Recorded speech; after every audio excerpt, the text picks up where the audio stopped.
آپ سمجھتے ہیں کہ صرف جھوٹ بولنا گناہ ہے، صرف بد نظری گناہ ہے، صرف زنا اور چوری گناہ ہے، اور آپ یہ نہیں جانتے کہ قرآن کو نہ سمجھنے کی کوشش کرنا یا سمجھنے کی کوشش نہ کرنا یہ ان سارے گناہوں سے بڑا گناہ ہے۔ آپ انجینئر ہیں، بڑے خوش ہیں کہ میں انجینئر ہوں، آپ ڈاکٹر بن گئے، بڑے خوش ہیں کہ میں ڈاکٹر ہوں، آپ تاجر بن گئے اور آپ خوش ہیں کہ میں تاجر ہوں، اور آپ کو اس کمی کا احساس تک نہیں ہے کہ میں کتنا بڑا محروم انسان ہوں کہ میں اللہ کے کلام کو جو صرف میرے لیے آیا تھا وہ میں سمجھنے کی کوئی کوشش ہی نہیں کی۔ میں مسلمانوں کی اکثریت، غالب اکثریت، وہ جو 5 وقت کی نماز پڑھتے ہیں وہ بھی، جو روزہ رکھتے ہیں وہ بھی، جو اپنے کو دیندار سمجھتے ہیں وہ بھی،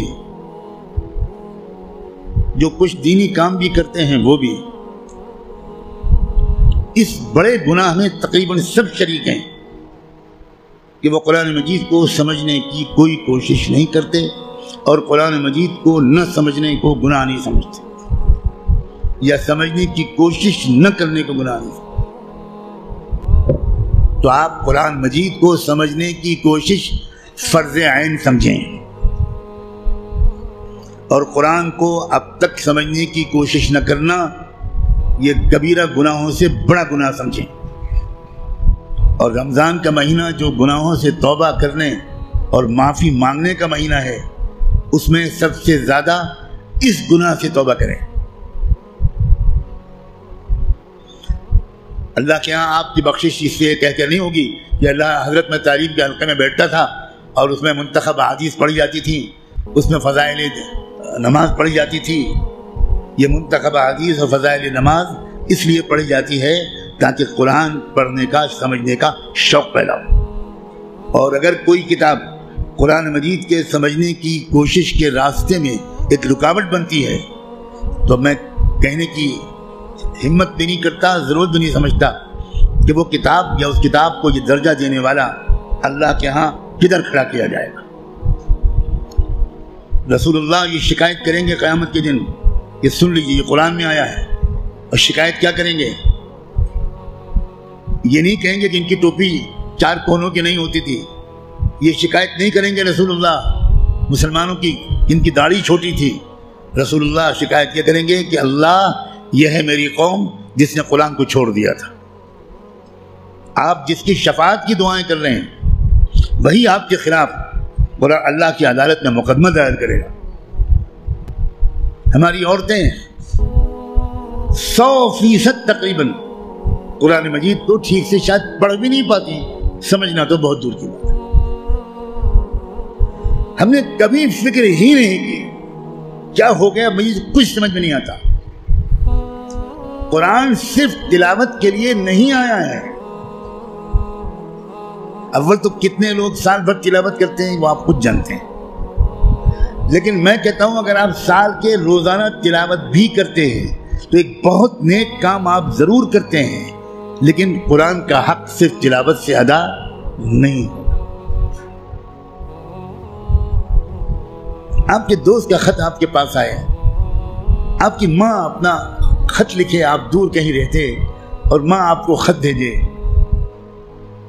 آپ خالی اس خط کو روزانہ پڑھ لیا کریں گے بس؟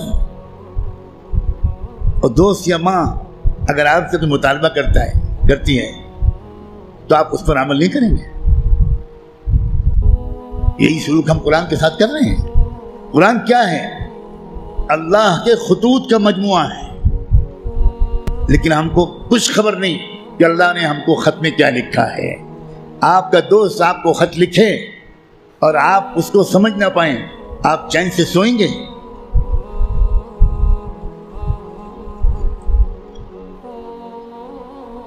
کسی کمپنی کا اشتہار آپ نے دیکھا، آپ نے اس کو اپنی درخواست بھیجی، وہاں سے جواب آیا، جواب ایسی زبان میں ہے جو آپ نہیں جانتے، آپ اس دن کھانا کھائیں گے اس خط کا مضمون سمجھنے سے پہلے؟ اب دوڑیں گے، بھاگیں گے، پتہ لگائیں گے کہ یہ فرانسیسی زبان میں خط ہے تو میرے شہر میں فرینچ زبان کون جانتا ہے؟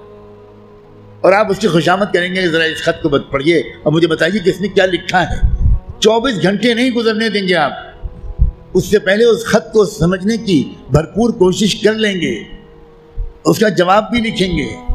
لیکن قرآن ہے کہ 60 سال سے آپ کو پکار رہا ہے، اللہ کا خط ہے کہ 70 سال سے آپ کو آپ پاس آ رہا ہے، لیکن آپ نے ایسے کان بند کر رکھے ہیں، ہمیں کوئی دلچسپی نہیں اللہ کے خط سے، اللہ کہتے رہیں ہمیں کوئی دلچسپی نہیں، ہم بہت مشغول ہیں، ہمارے پاس فرصت نہیں ہے، ہم بڑے کامیاب تاجر ہیں، ہم اسٹوڈنٹ ہیں، ہم پروفیسر ہیں، ہم ڈاکٹر ہیں، ہم انجینئر ہیں، ہم پولیٹیکل ایکٹیوسٹ ہیں، ہم جرنلسٹ ہیں، ہم اخبار میں کام کرتے ہیں، ہم کہاں قرآن کا ترجمہ پڑھ پائیں گے؟ بھئی ہمارے پاس کہاں اتنا وقت ہے؟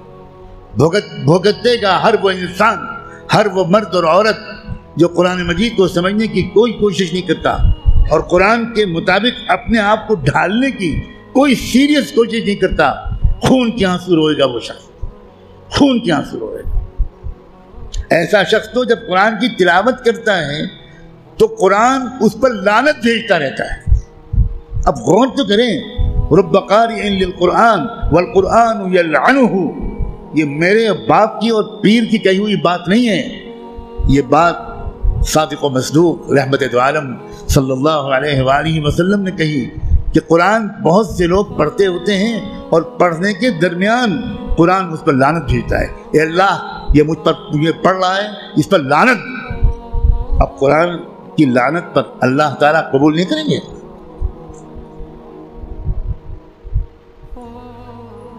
جو توہین قرآن کی ہم نے کی ہے، جو بے عزتی قرآن کی ہم نے کی ہے، اس کے حساب سے ابھی مسلمانوں کی اتنی پٹائی نہیں ہوئی جتنی ہونی چاہیے۔ آپ اتنی پٹائی پر پریشان ہیں، ابھی تو شروع ہوئی ہے پٹائی، پھر دیکھیے گا آئندہ کیا ہوگا۔